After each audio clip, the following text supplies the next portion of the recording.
What's up? This is Boba7772, and today I am here to show you the Mass Effect 2 Series 1 action figure Commander Shepard. So without further ado, let's get started. I would like to point out first that, I'm not sure which company made this, DC Unlimited, I suppose? Yeah. They are re-releasing these in the Mass Effect 3 packaging, along with the Series 2, we'll take a look at the packaging really fast and I'll go over that. Series 1 consists of Talizora, Shepard, Thane, and Grunt, which I want Tully. And then there's a Series 2 which contains Garrus, Miranda, I can't remember the other two. But yeah, there are two more in it as well, and they come with random codes for DLC for Mass Effect 3, unlike this one. And they're going to be a lot cheaper than these, if you find them online, whatnot. So as you can see, it's kind of in the shape of a helmet, the packaging. Normandy, SR2 Armory, Cerberus Network Classified. Pretty much same thing. It says Weapons Locker. So yeah, that's pretty much it for the packaging. Now let's get right down to the figure. Okay, so the accessory type things this figure comes with is his stand, which he can stand on. He can stand pretty well without it. The assault rifle, and the helmet, which I'll explain. I'll go into detail more on this stuff in a minute. So the stand is got some dust on it right now. Pretty much just your basic round black stand. One peg hole, which is at the bottom of his foot, which I will also get to in a minute. But bottom has all that stuff. Doesn't really matter. That's probably the most boring part of the figure.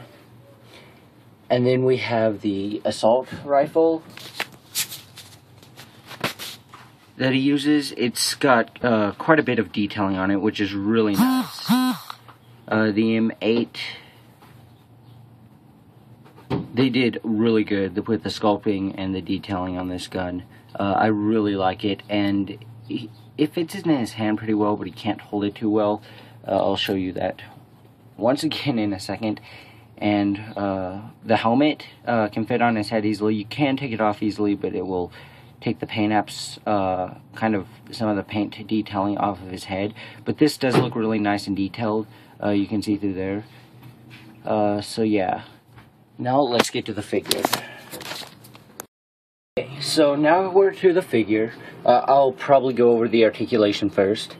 Yeah. He has a ball-jointed head that rotates around 360 degrees. Shoulders, well, the shoulder rotates around 360 degrees.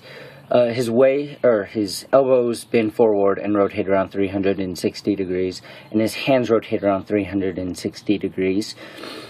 His waist rotates around 360 degrees. His legs will bend forward and backwards as shown. His knees bend back and will go around 360 degrees. His feet will rotate around 360 degrees. Okay, so let's talk about this figure. Some of the flaws I have with him, I guess I'll go over those first. Well, okay, one thing is the default Shepard head, which it's fine. There's really nothing bad with that. It'd be cool if you could like have your own customizable one or make it a bit customizable, but that's fine. As you can see, there's a bit of paint worn off the back of his head. That's from taking the helmet off. So if you want the helmet on, put it on, and I would leave it on for as long as you can, because it will wear the paint off, and it's kind of sad. I may just go back over that with some black paint. But as you can see, detailing is nice. He's got this like shiny black suit of armor, and then he's got really cool detailing. You can see it clearly. The blue and all of the sculpting, yeah, that they did from probably the mid back to his to about the upper part of his leg.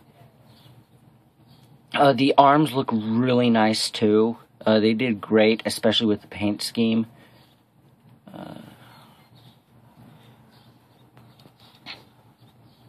The fingers are really good. This is just all around a really cool figure. One of my favorite parts of this figure is just the blue on him. That looks really nice. So I'm going to show you everything, like with the stand and AR and everything. So I'm going to put his helmet on and probably keep that on for a while. Come on, come on. Okay, so here's what he looks like with the helmet.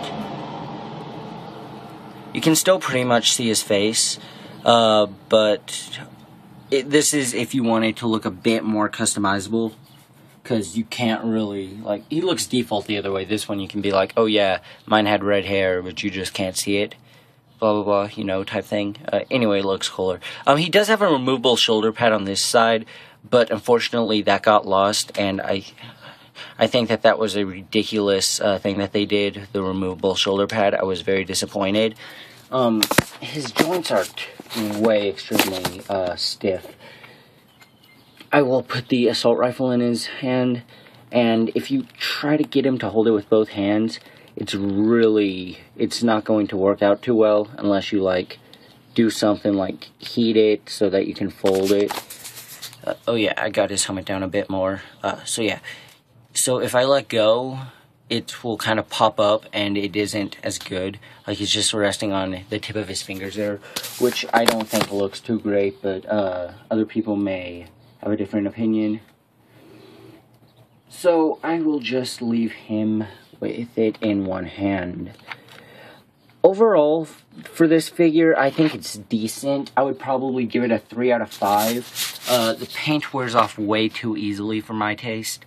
The articulation is very nice, but it's so stiff, and the shoulder pad and so much of the articulation is prevented from going too far, so that's kind of upsetting.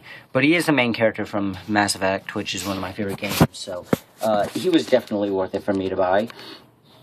So if you find him in the Mass Effect 3 packaging, I would highly recommend getting him there, especially if you're just looking to open him or want some of the random DLC codes inserted. And also look out for Tali, Garrus, and all of them, because those are also out. So yeah, this is a very cool figure. Thank you for watching, and until next time, keep collecting. Bye.